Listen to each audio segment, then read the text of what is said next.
E aí, alunos, aqui é a professora Ilana, aluna de português, e hoje eu vou fazer a explicação da AP da terceira série do ensino médio de língua portuguesa, do terceiro bimestre de 2020. Essa é a 28ª edição. Lembrando que vocês ainda estão no período de aplicação da prova, então esse vídeo é um vídeo de explicação, ele não tem respostas. E lembrando também que as questões aparecem em posições diferentes dependendo de quem é o usuário que está conectado. Então a sequência em que eu vou explicar elas aqui para vocês pode não necessariamente ser a mesma sequência em que elas vão aparecer quando você estiver conectado. Se você precisa de outros conteúdos de português, dá uma olhada aqui na descrição, porque tem várias playlists com muito conteúdo que eu já gravei. E se você precisa de conteúdo de matemática, dá uma olhadinha no canal do professor Colombo, o Exatas 1000, lá tem bastante coisa bacana. Se esse vídeo te ajudar, deixa o like que ele ajuda muito o canal. Se inscreva e ative as notificações. Me siga nas redes sociais, é tudo lá na B Poloni. E, por fim, bora lá! Questão 1. Texto 1. As três irmãs. Evelina, a bordadeira. Na varanda ia bordando Evelina, a mais nova. Seus olhos eram assim de nascença ou tinham clareado de tanto bordar? Certa vez ela se riu e foi tão tardio que se corrigiu como se a alma estrangeira à boca lhe tivesse aflorado. Lhe doía se lhe dissessem ser bonita, mas não diziam, porque além do pai, só por ali havia as irmãs, e a essas era interdito falar de beleza. As irmãs faziam ponto final. Ela, em seu ponto, não tinha fim. Dizem que bordava aves como se, no tecido, ela transferisse o seu calcado voo. Recurvada, porém, Evelina nunca olhava o céu. Mas isso não era o pior. Grave era ela nunca ter sido olhada pelo céu. Às vezes, de intenção, ela se picava. Ficava a ver a gota engravidar no dedo. Depois, quando o vermelho se excedia, escorrediço, ela nem injuriava. Aquele sangue fora do corpo era o seu desvairo, o convocar da amorosa mácula. Texto 2. Helena, capítulo 4. Helena tinha os predicados próprios a captar a confiança e a afeição da família. Era dócil, afável, inteligente. Não eram estes, contudo, nem ainda a beleza, os seus dotes por excelência eficazes. O que a tornava superior e lhe dava probabilidade de triunfo era a arte de acomodar-se às circunstâncias do momento e a toda a casta de espíritos, arte preciosa, que faz hábeis os homens e estimáveis as mulheres. Helena praticava de livros ou de alfinetes, de bailes ou de arranjos de casa, com igual interesse e gosto, frívola com os frívolos, grave com os que o eram, atenciosa e ouvida, sem entono nem vulgaridade. Havia nela a jovialidade da menina e a compostura da mulher feita, um acordo de virtudes domésticas e maneiras elegantes. Além das qualidades naturais, possuía Helena algumas prendas de sociedade, que a tornavam aceita a todos, e mudaram em parte o teor da vida da família. Não falo da magnífica voz de contralto, nem da correção com que sabia usar dela, porque ainda então, estando fresca a memória do conselheiro, não tivera ocasião de fazer-se ouvir. Era pianista distinta, sabia desenho, falava correntemente a língua francesa, um pouco a inglesa e a italiana, entendia de costura e bordados, e toda a sorte de trabalhos feminis. Conversava com graça e lia admiravelmente. Mediante os seus recursos e muita paciência, arte e resignação, não humilde, mas digna, conseguia polir os ásperos, atrair os indiferentes e domar os hostis. Embora pertençam a épocas diferentes, esses textos se assemelham, pois apontam o valor do estudo de língua estrangeira, descrevem a nobreza do ato de tocar piano, destacam as atribuições consideradas femininas, mencionam a beleza das mulheres burguesas, relatam as relações entre famílias pequenas. Então, aqui, a primeira coisa que essa questão faz é afirmar que os textos pertencem a épocas diferentes. E pertencem de fato, né? O primeiro foi escrito pelo Mia Couto, que é um autor mais atual, e o segundo pelo Machado de Assis, né? Que é de outra época. Então, ele está dizendo o seguinte: olha, os textos são de épocas diferentes, mas eles são parecidos. E aí ele quer saber por que, que eles são por que eles são parecidos, o que, que eles têm aí, né, de semelhante. Então, daí, quando a gente avalia os textos, a gente vê que no caso do primeiro, né, que chama As Três Irmãs, ele vai falar aí no caso só sobre uma das irmãs, que é a Evelina, que ela bordava. Então, ela bordava, né, ele até pergunta, tipo, seus olhos eram assim tão claros, mesmo porque nasceu assim, ou porque ela bordou tanto que ficaram assim, né? Então, a vida dela era bordar, né? E ela era toda ali recatada e tudo mais, né? E diz também, né, que teve um dia que ela riu ali e ela mesma se corrigiu por ter rido. Então é aquela ideia assim de como a mulher deve ser, o que ela deve fazer, né, como ela deve se portar, tal, que até assim na hora de rir ela tem que ser mais comedida e tudo mais, né? Então tá falando aí um pouco sobre o estilo da Evelina, né? Sobre o que ela fazia, tal, e etc.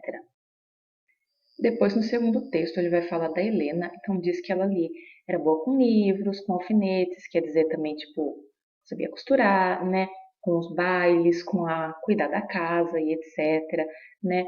Que era atenciosa, né? Que não era vulgar, que tinha a jovialidade, a juventude ali de uma menina, mas ao mesmo tempo tinha a compostura, né? De uma mulher adulta, né? Toda a questão ali de valorizar as virtudes domésticas, né? Que ele está falando aqui, né? A maneira, o jeito dela elegante de ser, e que tudo isso eram qualidades naturais, né, que ela tinha, e que também ela tinha algumas outras prendas, outras coisas que a sociedade valorizava.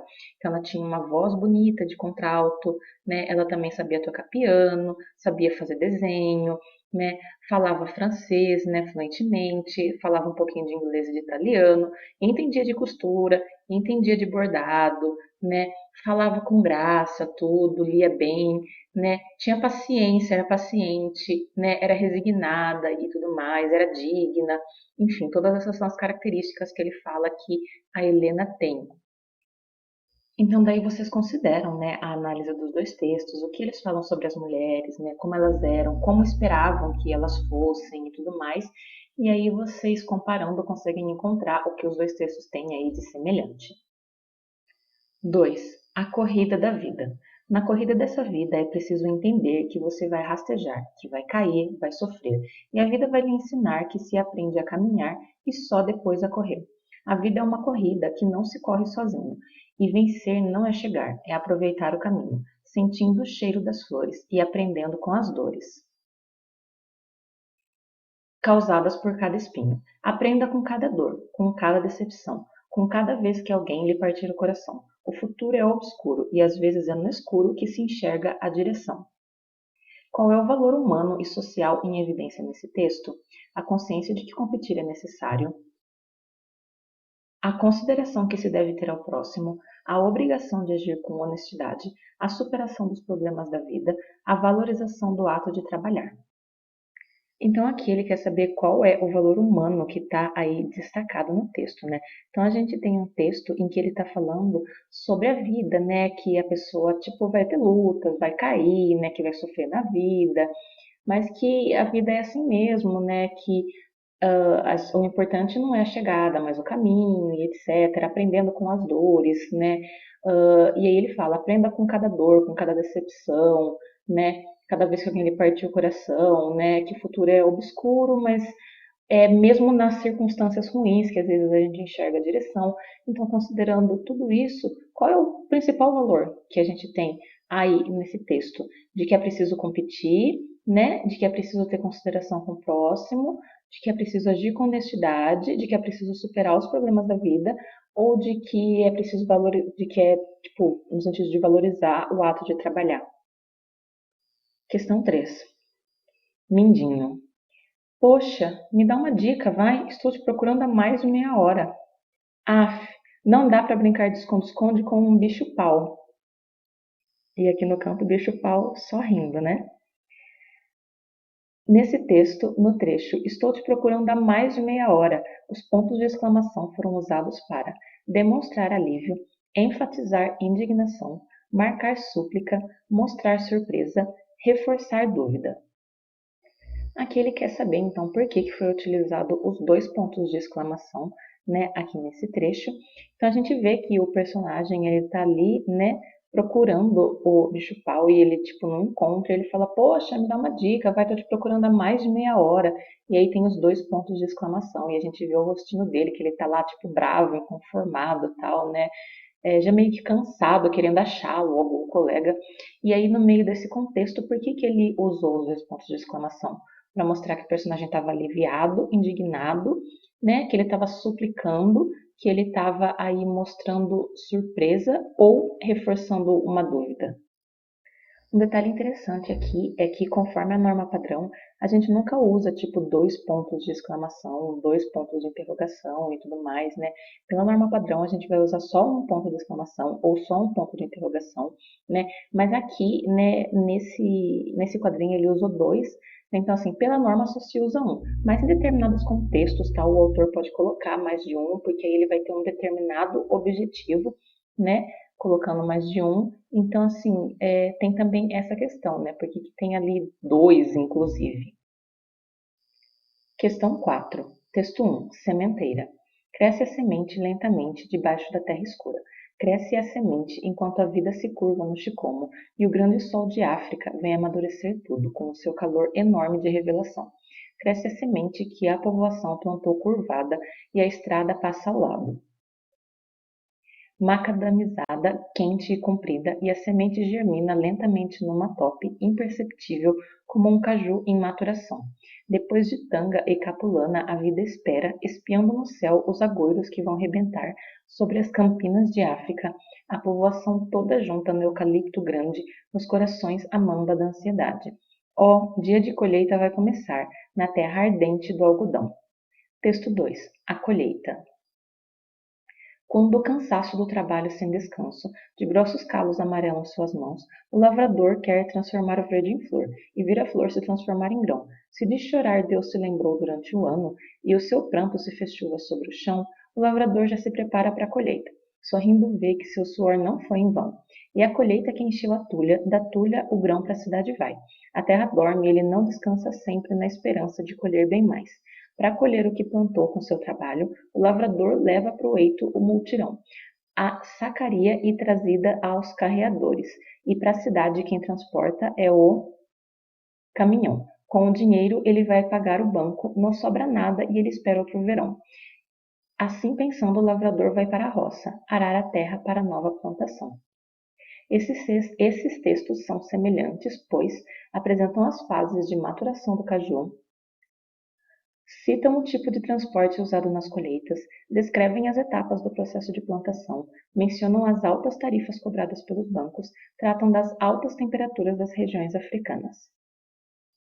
Bom, então aqui ele quer saber por que esses dois textos são parecidos. Percebam que esse tipo de questão ela já apareceu antes, então vejam como é a mesma habilidade que ele está pedindo aqui. Ele só mudou os textos, mas o raciocínio que vocês têm que ter é o mesmo que apareceu numa das questões anteriores. Então ele quer saber por que os dois textos são parecidos, né? Então vejam aí, né, qual é o tema aí do segundo texto, vejam qual é o tema do primeiro texto, vejam o que eles têm em comum. Então, assim, o que a alternativa estiver mostrando tem que aparecer nos dois textos. Então, os dois textos vão falar das fases da maturação do caju, né? Citar o tipo de transporte, etc. Enfim, então, vendo aí as alternativas, por que os dois textos são parecidos?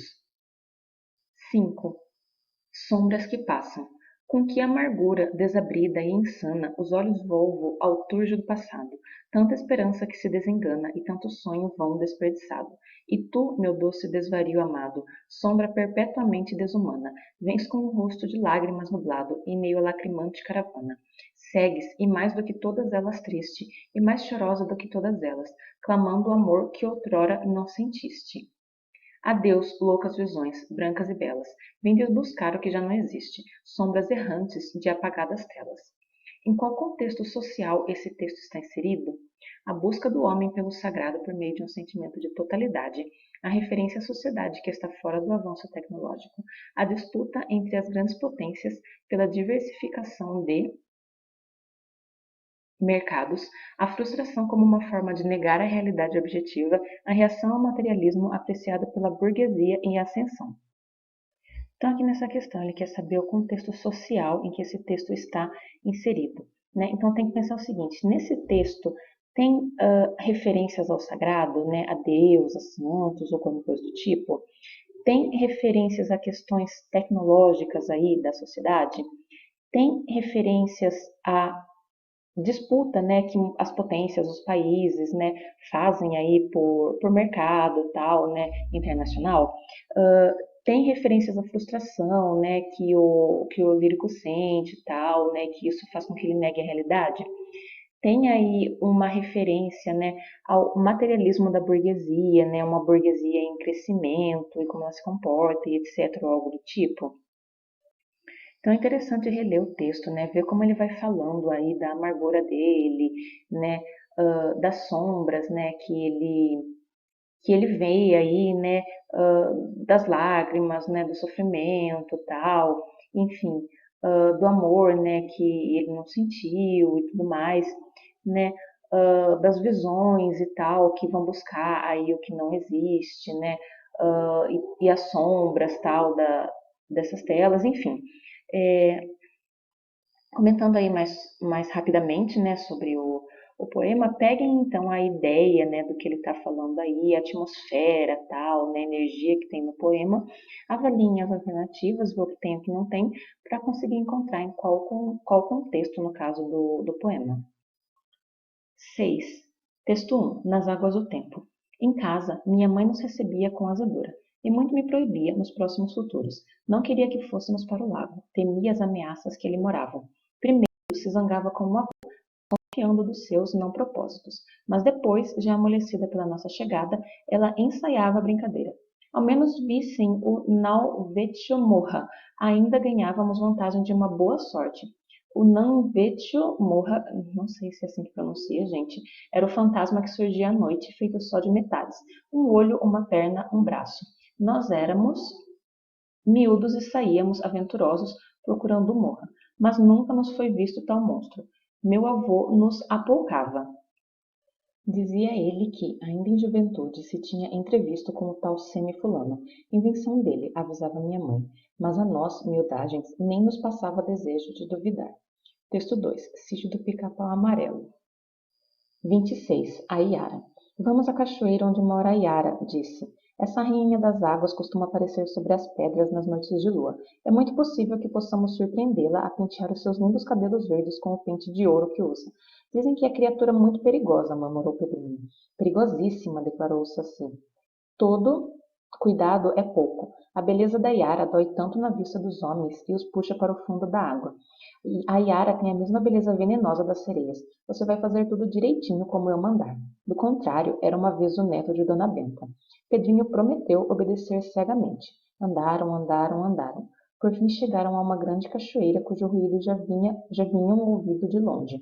É ali, disse, apontando. É ali que ela costuma vir pentear seu luar. Mas você não pode vê-la. Tem de ficar bem quietinho, escondido aqui atrás desta pedra e sem licença de pôr os olhos na Iara.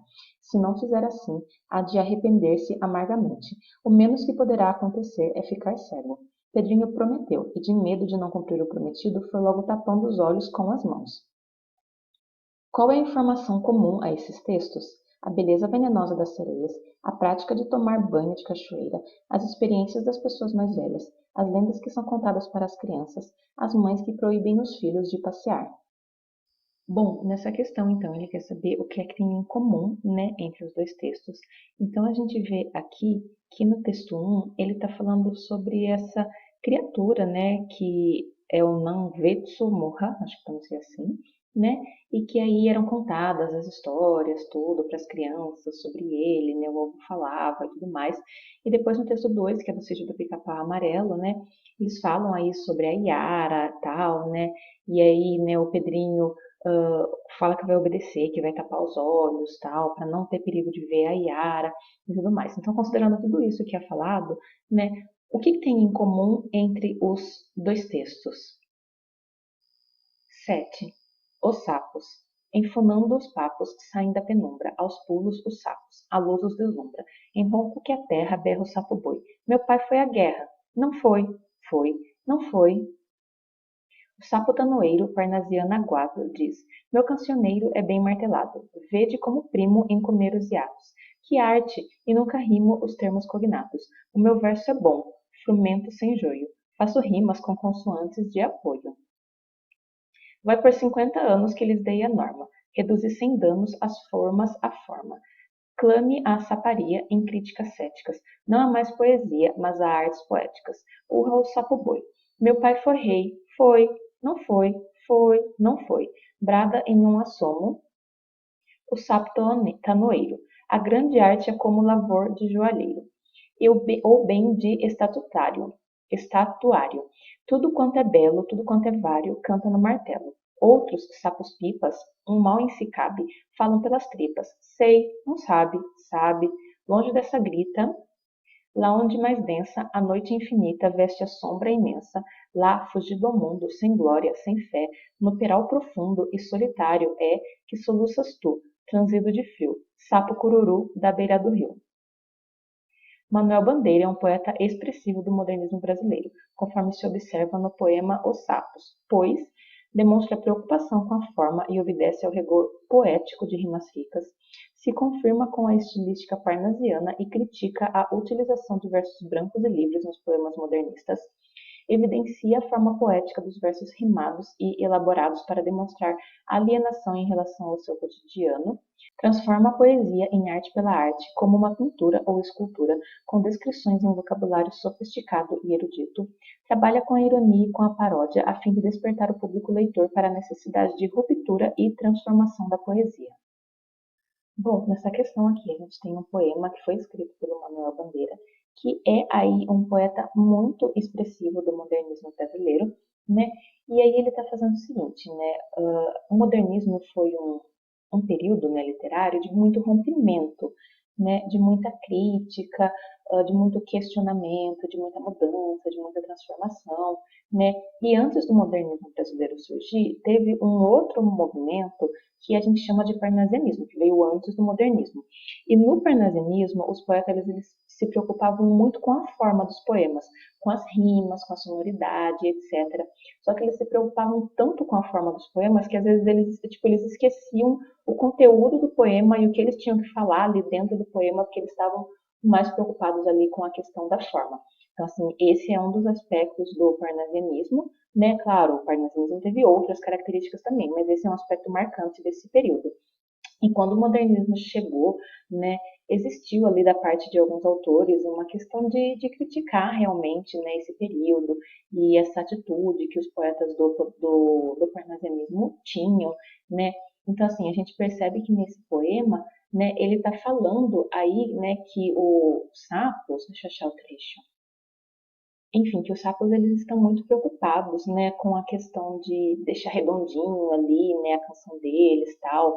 Ele fala aqui, ó, o sapo cantanoeiro parnasiano aguado, então quer dizer, tipo, o sapo é parnasiano, né, e que ele está muito preocupado com as rimas, né, ali com os hiatos e tudo mais, né, enfim, com toda essa questão de trabalhar a forma do poema, então ele está usando, tipo, o sapo aí, zoando, pegando essa situação para ilustrar, para meio que fazer uma crítica mesmo a esse aspecto que era tão evidente no parnasianismo.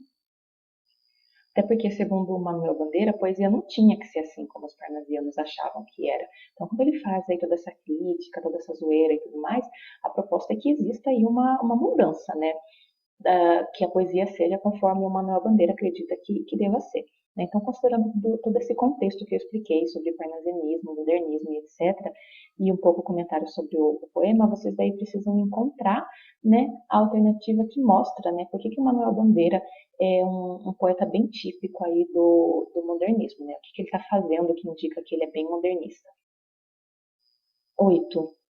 Mirandinha. O turbante é muito usado na África, protege a cabeça e nos deixa mais lindas. Mas ele é muito mais do que isso. É um símbolo de resistência e afirmação de identidade cultural, e vai muito além de moda e estilo. É empoderamento. Nesse texto, na expressão é empoderamento, os pontos de exclamação foram usados para demonstrar preocupação, enfatizar entusiasmo, expressar indignação, exprimir deboche, reforçar surpresa. Então, aqui nessa questão, ele está querendo saber por que foi utilizado os dois pontos de exclamação aqui na parte do é empoderamento, né? Então, ela está falando que é empoderamento, ela está falando sobre o turbante, né? Por que o turbante é importante e tal, né, para as mulheres negras. E aí ela está explicando um pouquinho sobre a história dele e fala que ele vai além de moda de estilo e que é empoderamento. Então, tipo, ela está falando bem do turbante, né?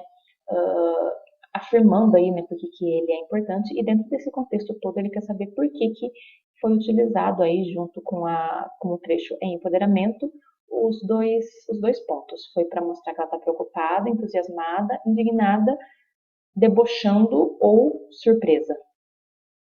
Questão 9. Texto 1. A mulher que chamava os rios. Há 2 dias sucedera o impensável. Em Chaimite, o capitão Mouzinho capturou o imperador, não sei como pronuncia isso, gente, e trouxe-o amarrado até o cais de Zimakaze. Junto com o real prisioneiro seguiam as 7 esposas que ele elegera para o acompanhar. Essa escolha foi o seu último ato de soberania. Na comitiva seguia também eu, Imani Nzambe, que os portugueses escolheram como tradutora. Finalmente, em Zimakaze, o chefe dos Mifumos, chamado juntou-se aos presos. Com este rebelde vieram 3 das suas esposas. De Chaimite a Zimakaze, o mesmo espanto se repetiu. Os habitantes de Gaza contemplaram, incrédulos, o imperador sendo arrastado em prantos. Os militares portugueses eram tão poucos que se tornava ainda maior o desconcerto de quem assistia ao inusitado desfile. Não era apenas um imperador vencido que os portugueses exibiam, era a África inteira que ali desfilava, descalça, rendida e humilhada. Portugal precisava daquela encenação para desencorajar novas revoltas entre os africanos, mas necessitava ainda mais de impressionar as potências europeias que competiam na repartição do continente. Texto 2. Revolta da Chibata. Samba no mar marinheiro. Samba no mar marinheiro e vai jogar camará. Importante movimento social que aconteceu foi a revolta da Chibata lá no Rio de Janeiro, liderada por João Cândido, o almirante, negro da corporação, que só pediu o fim da violência contra seus irmãos. Certo dia, num navio, Marcelino Rodrigues foi castigado, levando várias chibatadas, o que era coisa do passado. O governo fingiu resolver, só que não foi bem assim. Os marinheiros se revoltaram e assim começou todo o estopim. Qual é o contexto social comum a esses 2 textos? A colonização de países africanos, a denúncia da violência nas cidades, a repreensão aos líderes de revoltas, o alistamento militar brasileiro, o declínio do período imperial. Então, aqui nessa questão, ele quer saber qual é o contexto social que os 2 textos têm em comum. Então, analisando aí os 2 textos, a gente tem que, no primeiro, né, ele está falando aí sobre como Portugal estava ali, né, tentando aumentar, né, o seu território, e que aí nesse processo eles estavam lidando aí com os rebeldes, né, que não estavam aceitando, né, todos os atos ali deles de quererem dominar territórios ali africanos, né, então ele fala, com este rebelde vieram 3 das suas esposas, que aí eles dominaram, né, o imperador, desse nome aqui difícil de falar, enfim, e que Portugal precisava de tudo aquilo, né, fazer toda aquela cena tal, né, dramática, para desencorajar novas revoltas entre os africanos e tudo mais. Depois tem um segundo texto, que é no contexto da revolta da Chibata, que aconteceu no Brasil, né, ali no século XX, e aí, comecinho do século XX, né, e aí ele está falando, né, a respeito da revolta da Chibata, que aconteceu no Rio de Janeiro, que foi liderada por João Cândido, né, que eles estavam querendo o fim da violência ali contra os negros e tudo mais, né, e que aí os marinheiros se revoltaram e etc. Né? Então, considerando toda essa explicação sobre os 2 textos, qual que é o contexto que eles têm em comum? Os 2 estão falando da colonização de países africanos, os 2 estão denunciando violência nas cidades, os 2 estão falando sobre a repreensão a líderes de revolta, os 2 estão falando sobre o alistamento militar brasileiro ou sobre o declínio do período imperial? 10. Umbuzeiro. Árvore nativa do Nordeste brasileiro. Frutas, raízes e folhas usam-se na alimentação, opulenta em vitaminas A e C. O aconchego de sua sombra é uma tentação. Umbu é a base econômica da família sertaneja. Sorvete, suco, mousse, doce, geleia, a badalação. Suco das raízes combate doenças hemorrágicas. Água das batatas, os vaqueiros a sede saciarão. A medicina popular usa a água de suas raízes. No trato das mazelas dos olhos, uma bênção. Contém niacina rica em minerais, ferro, fósforo, símbolo da resistência 100 anos de vida, admiração. Dada a importância das raízes, foi cognominada árvore sagrada do sertão. Um oásis chega a 1000 litros de água nas raízes. Planta resistente à seca, daí a sagração. Árvore baixa, rija, suporta as intempéries dos tempos. Umbuzada perto, prato peculiar da caatinga, a consagração. Qual aspecto da cultura brasileira está em evidência nesse texto? A admiração pelas produções artísticas regionais, a importância da medicina natural usada por nativos, a referência à crença religiosa característica de uma região, a relevância da união familiar no momento das refeições, a valorização de um elemento natural tipicamente nacional. Bom, para responder essa questão, então, tem que ter em mente, né, o título do texto que se chama Embuzeiro e tudo que ele vai fazer ali, né, durante o texto, que é falar sobre essa árvore que é típica do Nordeste, por que que ela é boa, quais são as características dela, sobre a sombra dela que é boa, sobre ser base, né, da economia, né, do sertão, sobre um monte de coisas que dá para fazer, né, a partir dessa árvore, sobre a questão dela ser importante também para combater doenças e etc., né, medicina popular usa ela, enfim, sobre o tanto que ela é boa, importante, né, no Nordeste, né, que ela simboliza também resistência, enfim, né, que é resistente também à seca e tudo mais. Então, considerando tudo isso, ele quer saber qual é o aspecto da cultura brasileira que eu consigo ver de maneira clara aí nesse texto. Ele está admirado com as produções artísticas do sertão, a importância da medicina natural, é a referência à crença religiosa, é a relevância da união familiar ou é a valorização que ele faz de um elemento tipicamente nacional? 11. Texto 1. Desalento. Por que havíeis passar tão doces dias? Feliz daquele que no livro d'alma não tem folhas escritas, e nem saudade amarga, arrependida, nem lágrimas malditas. Feliz daquele que de um anjo as tranças não respirou sequer, e nem bebeu eflúvios descorando numa voz de mulher. Mas, nesse doloroso sofrimento do pobre peito meu, sentir no coração que a dor da vida, a esperança morreu. Texto 2. Como dizia o poeta: quem já passou por esta vida e não viveu, pode ser mais, mas sabe menos do que eu, porque a vida só se dá para quem se deu, para quem amou, para quem chorou, para quem sofreu. Ai, quem nunca curtiu uma paixão nunca vai ter nada, não. Não há mal pior do que a descrença. Mesmo o amor que não compensa é melhor que a solidão. Ai de quem não rasga o coração, esse não vai ter perdão. Esses textos apresentam temática comum, mesmo pertencendo a períodos históricos diferentes. Porém, no texto 2 há um ponto de ruptura, pois o eu lírico afirma ter chorado pela falta da pessoa amada, condena aqueles que nunca sofreram por amor, confessa ter perdido as esperanças, idealiza a figura da mulher, invoca proteção espiritual. Então, nessa questão, ele faz o seguinte: ele afirma que os dois textos têm um tema em comum, mesmo que eles tenham sido escritos em momentos diferentes assim na história. Que, independente disso, eles têm aí um tema em comum. Aí ele fala também que no texto 2 tem um ponto de ruptura, ou seja, ele está dizendo que os dois textos têm um tema em comum, mesmo tendo sido escritos em momentos diferentes, mas que no texto 2 tem uma diferença com relação ao texto 1. E é essa a diferença que ele quer. Então, quando a gente olha ali para o texto 1, a gente vê que ele tá. O título é Desalento, né? Então, tipo, o autor já tá aí desanimado, o autor não, o lírico já tá aí desanimado e tal. E ele fala que é feliz aquele tipo que não sofreu por amor, aquele que não se decepcionou, tal, né? Aquele que não perdeu as esperanças, enfim, né? Fala de amor, mas tipo, feliz aquele que não sofreu por causa disso. Aí aqui no texto 2 ele está falando, né, de amor também, mas ele está falando aí de uma perspectiva um pouco diferente, né? Ele está dizendo que quem não amou e tudo mais não viveu direito, né? Que é preciso amar nesse sentido, tem que curtir uma paixão, que quem nunca curtiu uma paixão, tipo, não teve nada, né? Que mesmo aquele amor, assim, mais complicado, digamos, o amor que não compensa, e é melhor do que a solidão, tipo, melhor do que ficar sozinho. Aí ele fala, ai de quem não rasga o coração, esse não vai ter perdão. Então, tipo, ai daquele que não sofre por amor, ai daquele que não tem uma paixão. Então, aqui ele está dizendo, basicamente, feliz daquele, né, que já sofreu por amor, que já teve uma paixão e tudo mais. O que é uma perspectiva contrária ali do poema 1, né, quando a gente compara. Enfim, e aí o que a questão quer é justamente isso, né, o que o texto 2 tem, né, quando comparado ao texto 1, que é diferente, que rompe ali com a ideia do texto 1. 12.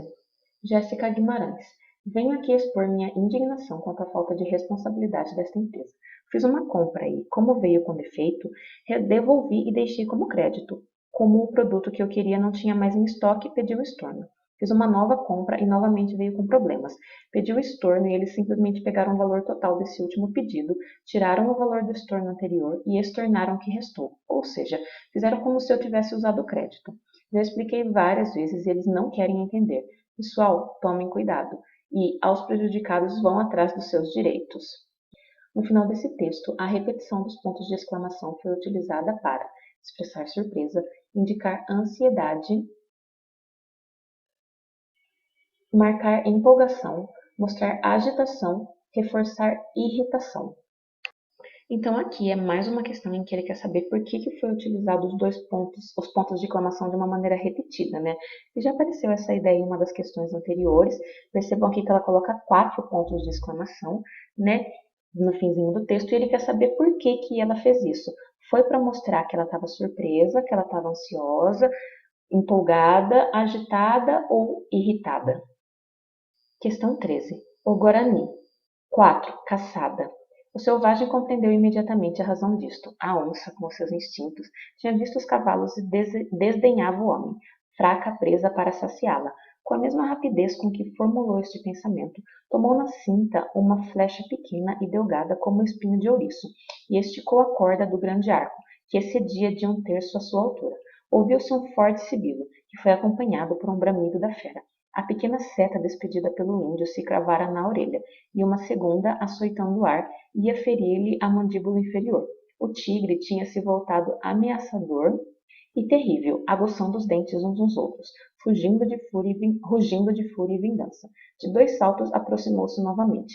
Assim, esses 2 selvagens das matas do Brasil, cada um com a consciência de sua força e de sua coragem, consideravam-se mutuamente como vítimas que iam ser imoladas. O tigre desta vez não se demorou. Apenas se achou a coisa de 15 passos do inimigo, retraiu-se com uma força de elasticidade extraordinária e atirou-se como um estilhaço de rocha, cortada pelo raio. Esta luta durou minutos. O índio, com os pés apoiados fortemente nas pernas da onça e o corpo inclinado sobre a forquilha, mantinha-se imóvel à fera, que há pouco corria a mata, não encontrando obstáculos à sua passagem. Qual elemento da cultura brasileira está em evidência nesse texto? A bravura do povo indígena, a confecção de artesanatos indígenas, a culinária típica dos indígenas, a herança de vocábulos indígenas, a religiosidade da população indígena. Então ele quer saber aqui qual elemento da cultura brasileira que está evidente aí nesse texto, né? Lembrando que é um trecho do Guarani, que é um livro do José de Alencar, que tem aí temática indígena e tal, e percebam que no trecho, né, ele está falando aí que surge uma onça tal, né, e que o indígena ele vai travar aí um conflito, né, com essa onça, né, quando ele fala que o selvagem ele está se referindo sim ao indígena, né, e fica aí o questionamento do termo, se é adequado ou não, mas enfim. Ele está se referindo aí ao indígena quando ele usa esse termo selvagem, ele fala que vai ter um conflito entre eles e tudo mais. E aí fala que tem a luta tal entre eles, enfim, né? Diante de tudo isso, o que a gente tem em evidência nesse texto? Bravura do povo indígena, confecção de artesanatos, etc, etc. Vocês precisam encontrar o que está mais marcante no texto. 14. Texto 1. A varanda do Frangipane. Não quero regressar para lá. É que aquele será para sempre o teu jardim, entre pedra ferida e flor selvagem. Me irritavam aquelas vagueações do escamudo. Lhe lembrei que eu queria era conselho, uma saída. O Alakavuma ganhou as gravidades e disse: Você, Ermelindo, você deve remorrer. Voltar a falecer, seguindo a tradição de minha família, não deveria ser sequer tarefa fazível. Texto 2. A terceira margem do rio. Nem queria saber de nós. Não tinha afeto? Mas, por afeto mesmo, de respeito, sempre que às vezes me louvavam por causa de algum meu bom procedimento, eu falava: Foi pai que um dia me ensinou a fazer assim. O que não era o certo, exato, mas que era mentira por verdade. Sendo que, se ele não se lembrava mais, nem queria saber da gente, por que então não subia ou descia o rio para outras paragens, longe, no não encontrável? Só ele soubesse. Mas minha irmã teve menino, ela mesma entestou que queria mostrar para ele o neto. Viemos todos no barranco. Foi num dia bonito, minha irmã de vestido branco, que tinha sido o do casamento. Ela erguia nos braços a criancinha. O marido dela segurou, para defender os dois, o guarda-sol. A gente chamou, esperou. Nosso pai não apareceu. Minha irmã chorou. Nós todos aí choramos, abraçados.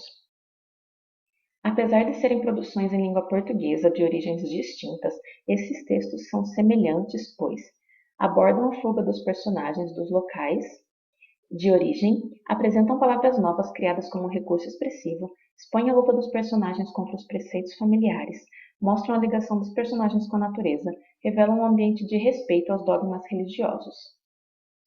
Então, aqui nessa questão, mais uma vez, ele quer saber o que tem de semelhante, de parecido no texto, né?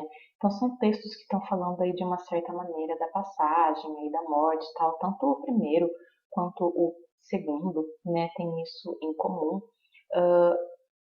E aí ele quer saber, né, por que que os dois textos são semelhantes. Então, considerando a interpretação do texto e tudo mais, vocês precisam encontrar a alternativa que melhor se encaixa. 15. Pneumotórax, Manuel Bandeira. Febre, hemoptise, dispneia e suores noturnos. A vida inteira que podia ter sido e que não foi. Tosse, tosse, tosse. Mandou chamar o médico. Diga 33. 33, 33, 33. Respire. O senhor tem uma escavação no pulmão esquerdo e o pulmão direito infiltrado. Então, doutor, não é possível tentar o pneumotórax? Não, a única coisa a fazer é tocar um tango argentino. No poema, a doença do eu lírico, tratada sem dramaticidade, como faziam os poetas do romantismo, revela ruptura com os moldes tradicionais de elaboração de poemas e valorização de fatos do cotidiano e de linguagem coloquial, predileção do poeta por versos rimados e pelas camadas mais sofridas da sociedade, apego do eu lírico a tudo que está distante no tempo real e que é bem diferente do tempo imaginário de seus delírios, reflexão sobre a dimensão social e os sentimentos do eu lírico à beira da morte, sofrimento do eu lírico buscando sensibilizar os leitores para os problemas do mal do século. Então a gente tem aqui um poema do Manuel Bandeira que chama Pneumotórax. Ele está indo aí no médico e tal, né, para ver o estado de saúde dele, e percebam que é todo diferente o formato do poema, né, um verso de um tamanho, outro verso de outro tamanho, né, sem preocupação com rimas e tudo mais. E ele está aí, né, indo no médico para ver aí o estado de saúde dele. E aí, na questão, ele já afirma que a doença dele é tratada sem drama, sem exagero, né? Porque os poetas do romantismo faziam assim. Só que o Manuel Bandeira, o autor desse poema, ele não é do romantismo, né? Ele veio aí no modernismo e aí ele tratou aí da doença dele de uma maneira tipo mais direta, com menos drama, tal, né? Ele quer saber o que que o poema, né, revela aí a respeito, o que que o poema revela, enfim. Percebam aí, né, que a própria sentença do enunciado, ela meio que já dá assim, uma dica, né, de qual é a alternativa correta. O modo como é colocada a pergunta já sugere, inclusive, qual é a resposta. 16. Cada um na sua casa. Texto 1, Álvaro S. Juro que quando a DreamWorks lançou o trailer da animação Cada um na sua casa, não fiquei muito animado. Afinal, me lembrou o Marge Precisa de Mães, e em nada lembrava as animações ousadas e inesquecíveis de tempos atrás, Shrek, para ficar num único exemplo. Mas não é que achei o filme bonitinho? O ET-O é simpático e divertido em suas trapalhadas. As cores do filme são vibrantes e dentro do contexto infantil. A tecnologia deles para fazer grandes monumentos flutuarem soou como algo novo. Nada marcante, mas bom para ver em casa, no sofá, comendo pipoca para relaxar a cabeça. Texto 2, Camila M. Me surpreendeu. Não dava muita coisa pelo filme, mas até que foi bem legal. Não vi o longa legendado, então não tenho uma opinião sobre a atuação de Rihanna. A história é boa e traz um bom ensinamento para as crianças. Sobre o filme Cada um na sua casa, os autores desses textos apresentam opiniões complementares, diferentes, erradas e infundadas. Bom, então aqui ele colocou, né, duas pequenas resenhas, assim, a opinião de duas pessoas sobre o mesmo filme, que é o filme Cada um na sua casa, e ele está comparando aí na questão essas duas opiniões. Ele quer saber se elas são complementares, ou seja, são opiniões aí, tipo, meio que parecidas que se completam, né? Opiniões diferentes, opiniões erradas ou opiniões infundadas. Infundadas aqui seria sem sentido, tá? 17. Cães e gatos apreciam a música colocada para eles ouvirem. Quem tem um pet sabe como é difícil sair e deixar o animalzinho sozinho em casa, mesmo que por apenas uns minutinhos. Com o objetivo de entender como as pessoas tentavam lidar com essa situação, algumas pesquisas levantaram informações interessantes sobre os hábitos dos donos em relação aos seus bichos de estimação. Em 2017, uma pesquisa realizada com aproximadamente 2.000 britânicos donos de cães constatou que 40% deles deixavam o rádio ligado quando saíam de casa para que seus pets não se sentissem sozinhos. Cerca de 32% admitiram deixar a TV ligada com o mesmo propósito. Um outro estudo realizado em 2015 não chegou a resultados muito diferentes, ou seja, a prática é mais comum do que se imagina, o que gera em muitos a dúvida se esse cuidado é apreciado pelos cães.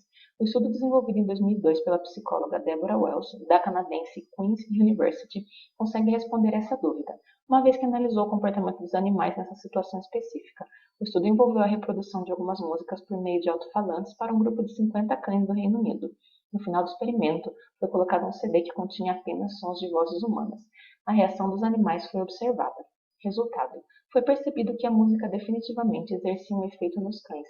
A música clássica foi associada a um efeito calmante nos animais, que reduziram suas atividades enquanto ouviam as melodias. A música da banda Metallica pareceu deixar os cães mais agitados, por outro lado. Além disso, o CD com as falas humanas e um outro com música pop não causou nenhum efeito perceptível nos cães. Nesse texto, no trecho deixar o animalzinho, primeiro parágrafo, o sufixo em destaque foi usado para indicar inferioridade, marcar infantilidade, mostrar afetividade ou sugerir deboche. Então aqui, né, tem o trechinhozinho, né, o sufixozinho na palavra animalzinho. Né? Então, tipo, pegou animal, aí colocou o zinho e virou animalzinho. Né? E aí colocou a palavra animal no diminutivo. E ele quer saber por que, que foi colocado no diminutivo essa palavra. Né? É para mostrar que tipo, o animal é inferior? Para infantilizar o animal? Para mostrar afeto, carinho pelo animal? Ou para debochar, tipo, zoar com o animal? Com que objetivo foi feito isso? 18. É dia do avô e da avó. Memória não é meu forte, quem me conhece sabe bem. Mas existem certos momentos na vida que te marcam tanto que não é preciso ter boa memória. Os momentos são inesquecíveis e ponto final. Eu nunca vou esquecer, dava a hora certinha do término da aula de balé. Lá estavam eles, me esperando no Opala com um cheiro fortíssimo de gasolina. Sempre gostei daquele cheiro. Você acabou de dançar, tem que comer. Então íamos ao forninho mineiro. Nossa, que lugar delicioso! O melhor pão de queijo e o mais sensacional pão do amor que pode existir na face da terra. Se fechar os olhos, consigo sentir o gosto. Chegando na casa deles, eu esperava meus pais me buscarem. Brincava, fazia dever de casa, sofria para aprender tabuada, fazia perguntas sem sentido, assistia televisão. Enfim, lembro que independente da atividade, era divertido. E lembro que às vezes eu sentia dor no joelho. Não sei se por causa das aulas de balé ou qualquer outro motivo, mas tudo era resolvido com o tal do paninho mágico, que tinha seu valor por sempre aliviar a dor. Já do outro lado da família, lembro dos lanches. Sempre muita comida para uma família grande. E, claro, da mochila com uma muda de roupa que sempre ia e ficava dentro do carro, esperando para saber qual primo ia dormir na casa do outro. Nesse texto, o trecho que apresenta uma opinião é: você acabou de dançar, tem que comer. Nossa, que lugar delicioso, o melhor pão de queijo. Mas tudo era resolvido com o tal do paninho mágico, esperando para saber qual primo ia dormir na casa do outro. Então aqui a gente tem uma questão que está querendo que vocês diferenciem fato de opinião. Então, fato é aquela coisa que eu não posso negar, tipo, aconteceu, aconteceu, né? Se eu disser, por exemplo, que na rua de trás tem uma casa vermelha, aí é um fato, tipo, a casa tá lá, a casa existe, né? Então não tem como alguém contestar, né? Se ela existe, ela existe. E uma opinião é o que eu acho, por exemplo, da casa. Ah, nossa, a casa vermelha da outra rua é muito feia. Ou então, nossa, aquela casa vermelha é muito bonita. Aí é a minha opinião, é o que eu acho sobre aquilo, né? Então vocês têm que encontrar aí a única alternativa que mostra uma opinião, uma coisa que você pode contestar, dizer que não é bem assim, que você acha que é de outra forma. 19. Tomate é fruta? Sim, ele é. Não só o tomate é fruta, como a berinjela, a abobrinha, o pepino, o pimentão e outros alimentos que nós chamamos de legumes também são. Fruta é o ovário amadurecido de uma planta, onde ficam as sementes. A confusão acontece porque nós somos acostumados a chamar as frutas salgadas de legumes. Se você acha que sua vida foi uma mentira até agora, saiba que também existem alimentos que nós chamamos de fruta, mas não são. Trata-se dos pseudofrutos, estruturas suculentas que têm cara e jeito de fruto, mas não se desenvolvem a partir do ovário da planta, como as frutas reais. É o caso do morango, do caju, da maçã, da pera e do abacaxi, entre outros. Nesse texto, no trecho, a confusão acontece porque nós somos acostumados a chamar as frutas salgadas de legumes. O termo destacado dá uma ideia de adição, conclusão, explicação, oposição. Então aqui ele quer saber qual é o sentido que a palavra porquê dá aqui, né, nesse trecho, né? Então a palavra porquê, ela tá ligando duas partes da oração, né? Então, tipo, o que vem antes, a confusão acontece, com o que vem depois. Nós somos acostumados a chamar as frutas salgadas de legume. E aí, quando ele faz essa ligação, qual é a ideia que ele dá? Ele dá a ideia de adição, né? Tipo, adição seria soma, tipo, somado às ideias, né? Ele está somando a ideia que veio antes com a ideia que veio depois, ele está fazendo uma conclusão, ele está explicando algo, né? Explicando aí porque a confusão acontece, ele está mostrando aí uma oposição, né? Ele está indicando que a parte da frase que veio antes, tipo, está se opondo à parte que veio depois, né? O que ele está fazendo nessa frase, nesse contexto? Questão 20. Cientistas estão desenvolvendo um sistema que extrai água do ar. Aparato criado por pesquisadores de instituições na Coreia do Sul e nos Estados Unidos, funciona até em regiões onde a umidade do ar é extremamente baixa. Desde 2017, cientistas vêm desenvolvendo um sistema capaz de extrair água potável diretamente do ar, usando o calor do sol ou outras fontes de energia, e agora mais um passo foi dado rumo a esse feito. O grupo, composto por pesquisadores do Instituto de Tecnologia de Massachusetts e da Universidade de Utah, ambas nos Estados Unidos, e do Instituto Coreano de Ciência e Tecnologia, na Coreia do Sul, compartilharam as novidades no periódico Joule. A ideia dos estudiosos é criar um sistema que funcione até em regiões notavelmente secas, tornando-se uma fonte prática de água para áreas remotas com acesso limitado à água e eletricidade. A primeira versão do aparato teve relativo sucesso, mas ainda precisava ser aprimorada para se tornar menos custosa. Como explicam os pesquisadores, o sistema aproveita a diferença de temperatura dentro do dispositivo para permitir que um material absorvente, capaz de coletar líquido em sua superfície, retire a umidade do ar à noite e a libere no dia seguinte. Isso funciona porque, quando o material é aquecido pela luz solar, a diferença de temperatura entre a parte superior aquecida e a parte inferior sombreada faz com que a água se libere do absorvente e seja condensada em um reservatório. Qual é a informação principal desse texto? A diferença de temperatura entre o ar dentro e fora do dispositivo. A utilização do aparelho pode ser uma fonte prática de acesso à água. Cientistas têm a ideia de criar um aparelho que funcione até em regiões secas. Cientistas têm desenvolvido um aparelho capaz de extrair água da umidade do ar. Aqui nessa questão, então, ele quer saber qual é a informação principal do texto. Então, nesse tipo de questão é preciso ficar atento, porque nas alternativas podem haver alternativas que têm informações que estão no texto. Então, de repente, vocês podem ver numa alternativa uma informação que está ali no texto de fato, né? Mas ele não quer qualquer informação que simplesmente esteja no texto, ele quer a informação principal ali, né? O foco ali do texto, sobre o que o texto está focado em falar. E aí, para descobrir isso, vocês podem reler aí o comecinho do texto, né? Focar um pouquinho no título, focar ali também no primeiro parágrafo e tal, para daí com isso eu conseguir descobrir qual é a informação principal do texto. Questão 21. Corrida, prova 1.500 metros rasos. A prova dos 1.500 metros rasos, juntamente com a da milha, 1.609 metros, característica dos países anglo-saxônicos, é considerada a prova tática por excelência, sendo muito importante o conhecimento do ritmo e da fórmula a ser utilizada para vencer a prova. Os especialistas nessas distâncias são considerados completos homens de luta que, após um penoso esforço para resistir ao ataque dos adversários, recorrem a todas as suas energias restantes a fim de manter a posição de destaque conseguida durante a corrida, sem ceder ao constante assédio dos seus perseguidores. Para correr essa distância em um tempo aceitável, deve-se gastar o menor tempo possível no primeiro quarto da prova, devendo-se para tanto sair na frente dos adversários, sendo essencial o completo domínio das pernas, para em seguida normalizar o ritmo da corrida.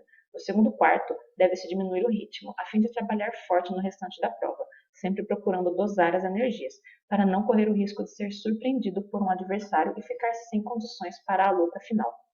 Deve ser tomado cuidado para não se deixar enganar por algum adversário de condição inferior, que normalmente finge possuir energias que realmente não tem, com o intuito de minar o bom corredor, para que o companheiro da mesma equipe possa tirar proveito da situação e vencer a prova.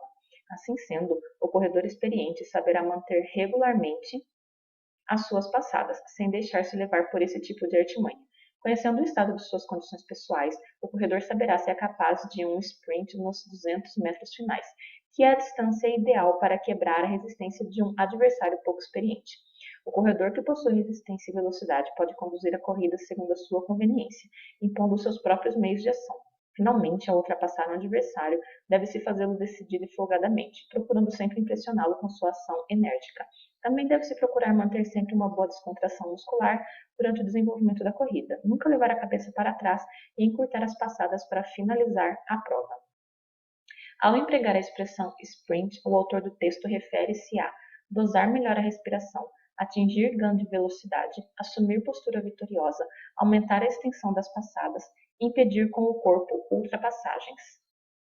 Então aqui ele quer saber, né, o que é que significa a palavra sprint, né, que veio do inglês, aí dentro do texto, né? Então assim, pelo contexto a gente consegue perceber e pelo conhecimento de mundo, tal, pelo que a gente conhece desse universo aí do atletismo, né, que quando ele fala de sprint, né, aí tem pessoas que inclusive falam de sprint final, né, usam as duas palavras juntas, ele está falando aí sobre um momento tipo de arrancada, sabe, no final da prova.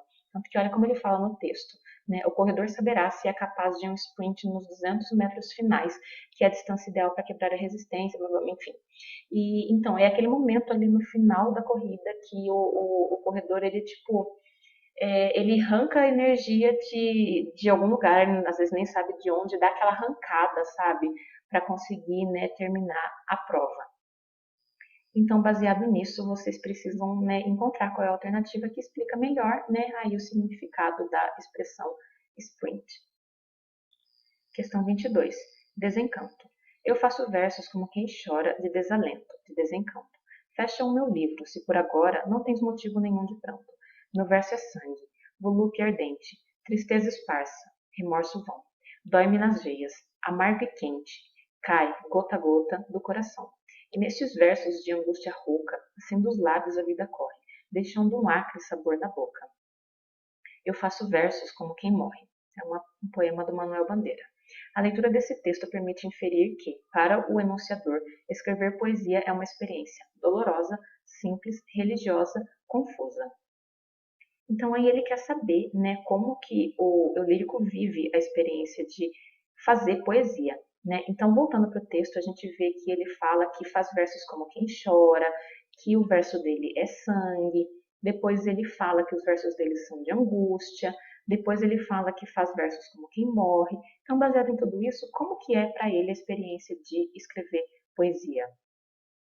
Quando eu li as alternativas para vocês, na página anterior, ficou faltando uma alternativa, que é a letra E, impossível, né? Então, daí, entre essas 5 alternativas, dolorosa, simples, religiosa, confusa e impossível, baseado na leitura, na interpretação do poema, como que é para o eu lírico, né, a experiência de escrever poesia. Questão 23. Como separar materiais recicláveis na sua casa? Você sabe separar o lixo de forma correta para que seja aproveitado na reciclagem? Pensando nisso, seguem algumas dicas para auxiliá-lo na separação dos materiais na sua casa. Plásticos. Lave-os bem para que não fiquem restos do produto ou alimento, principalmente no caso de detergentes e shampoos, que podem dificultar o aproveitamento do material. Vidros. Lave-os bem e retire as tampas. Metais. Latas de refrigerantes, cervejas e enlatados devem ser preferencialmente amassados para serem armazenados de uma forma mais fácil. Papéis e caixas devem estar limpos, secos e podem ser guardados juntos. Atenção, papel higiênico, papel plastificado, papel de fax ou carbono não são recicláveis. Considerando a finalidade de oferecer ao leitor dicas práticas para separar materiais recicláveis em sua casa, o texto estrutura-se por gráfico com a porcentagem dos materiais mais aproveitados na reciclagem, itens ordenados a partir dos materiais que devem ser destinados à reciclagem, enumeração em ordem decrescente dos materiais mais usados em casa, tabela comparando as características dos materiais que são e os que não são recicláveis. Então, nessa questão, ele está dizendo o seguinte, ele está afirmando que o texto quer dar para o leitor dicas de como separar o material reciclável em casa, e que para dar essas dicas, qual é a estrutura que ele usa. Então, na letra A, por exemplo, ele coloca gráfico. Na letra B, né, ele ordena os itens, né, dos materiais que devem ser destinados. Na letra C, ele faz uma enumeração em ordem decrescente, conforme a gente utiliza, tipo, Ele coloca assim numa sequência dos que a gente mais utiliza para os que a gente menos utiliza. Na letra B, ele coloca tipo uma tabela, que quando a gente volta para o texto, né, a gente vê que ele faz aí, né, o texto começa então aqui, ele faz aí uma listinha, né, plásticos, vidros, metais, papéis e caixas, e aí dentro disso vocês precisam encontrar qual alternativa descreve melhor a estrutura aí do que o texto faz. Atividade 24. Galileu. Que mudanças a internet está causando em nossa mente? Nicholas Carr. Ela nos encoraja a avaliar vários pequenos pedaços de informação de uma maneira muito rápida, enquanto tentamos driblar uma série de interrupções e distrações. Esse modo de pensamento é importante e valioso, mas quando usamos a internet de maneira mais intensiva, começamos a sacrificar outros modos de pensamento, particularmente aqueles que requerem contemplação, reflexão e introspecção. Isso tem consequências. Os modos contemplativos sustentam a criatividade, empatia, profundidade emocional e o desenvolvimento de uma personalidade única. Nós podemos ser bem eficientes e bem produtivos sem esses modos de pensamento, mas como seres humanos nos tornamos mais rasos e menos interessantes e distintos intelectualmente. Para o entrevistado, o uso intensivo da internet implica comprometimento de modos mais elaborados do pensamento humano, confusão na avaliação de vários pequenos pedaços de informação, aumento da capacidade criativa e desenvolvimento da personalidade, profusão de situações marcadas por interrupções e distrações, refinamento do modo contemplativo e aumento da eficiência humana. Então, aqui nessa questão, ele quer que a gente diga o que a pessoa entrevistada acha sobre o uso intensivo da internet. Então, aqui no caso, quem está entrevistando é a revista Galileu e quem é entrevistado é o Nicholas Carr, né? E ele está falando aí, né, a respeito começa a falar sobre a internet e em um determinado momento ele fala, né, quando usamos a internet de maneira mais intensiva, enfim, e aí segue a vida e ele vai falar, né, o que acontece quando a gente usa demais a internet. Então é uma informação que está realmente no texto, é só localizar, ler e encontrar a informação, né, ela está explícita aí no texto e aí encontrar a alternativa que está falando isso, tá? Então essa informação ela está escrita de maneira clara no texto, é só localizar. Questão 25. Críticas Adoro Cinema, A Era do Gelo 4, 3,5. Dinamismo Renovado, de Francisco Russo. Em seu quarto filme, a série A Era do Gelo tem os principais elementos plenamente estabelecidos. A amizade está presente através do elo formado desde o primeiro filme entre Manny, Diego e Sid. A paixão ganhou corpo em A Era do Gelo 2, com a aparição da mamute fêmea Ellie, e a inevitável família deu as caras na sequência seguinte, onde nasceu a pequena Amora. Seguindo a linha evolutiva dos relacionamentos, em A Era do Gelo 4, Amora cresceu e já é adolescente, época em que os atritos com os pais se tornam mais recorrentes. A jovem quer mais liberdade, o pai busca protegê-la dos perigos da vida. Você com certeza já viu isto antes, mas não aplicado a uma família de mamutes. É assim, com uma trama batida recontextualizada, que começa a Era do Gelo 4.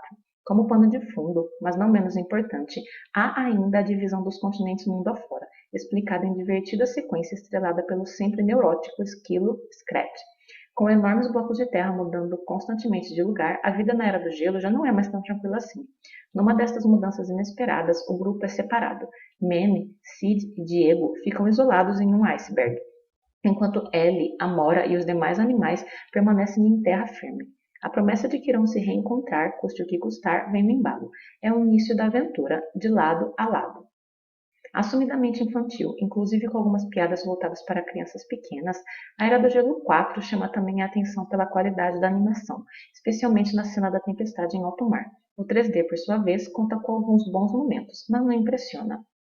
Uma opinião do enunciador que desqualifica o filme A Era do Gelo 4 pode ser subentendida no seguinte segmento do texto. A Era do Gelo tem os principais elementos plenamente estabelecidos. É assim, com uma trama batida e recontextualizada que começa a Era do Gelo 4, há ainda a divisão dos continentes mundo afora, explicada em divertida sequência, assumidamente infantil, inclusive com algumas piadas voltadas para crianças pequenas. A Era do Gelo 4 chama também a atenção pela qualidade da animação. Então, nesse texto a gente tem uma resenha, né? E o que a questão quer saber é qual das alternativas mostra uma opinião do narrador que está ali, tipo, não valorizando muito o filme, desqualificando, falando ali de um ponto negativo, né? criticando ali no sentido negativo mesmo de encontrar ali uma coisa que ele considera um defeito, né? Então daí para cada uma das alternativas vocês têm que ver, avaliar se ele está aí colocando uma coisa que ele acha ruim do filme ou uma coisa que ele acha boa. O que a questão quer é a alternativa que mostra o trecho em que ele acha algo ruim, em que ele vê um defeito do filme, tá? Se ele estiver apontando só qualidade, então não serve. Tem que ser a alternativa em que ele acha ali alguma coisa que incomodou ele, tá? Então releiam as alternativas, vejam os adjetivos que ele usa, tal, para falar, né? E vejam aí aonde vocês encontram, né? Algo em que ele esteja ali pontuando algo ali que tipo não ficou tão bacana, segundo a opinião dele. Questão 26. Iceberg gigante se desprende de geleira na Groenlândia. Então tem aqui a imagem. Foi capturado pelo satélite da NASA, né, mostrando uma rachadura ao centro da geleira. Um enorme iceberg se desprendeu de uma geleira na Groenlândia, segundo imagens de satélite da NASA, Agência Espacial Americana, o que poderia ser o mais recente indício dos efeitos do aquecimento global. O aquecimento global é visto por muitos como um fenômeno inegável, resultado da degradação ambiental causada pelo homem. Outros já questionam sua real existência e qual a influência humana nesse processo, caso ele realmente seja uma realidade. No trecho da notícia acima, a incerteza de sua existência é marcada de que forma? Pelo adjetivo enorme, pela conjunção segundo, pela locução verbal poderia ser, pelo substantivo indício, pela locução nominal aquecimento global. Então, nessa questão, o que acontece? Ele está dizendo que o aquecimento global é visto por muitos como uma coisa que não dá para negar, que existe tal, e que é ciência e que não pode ser negada. Mas que tem pessoas que acham que não é real, tal, né, que não existe, e que talvez não seja bem assim, né?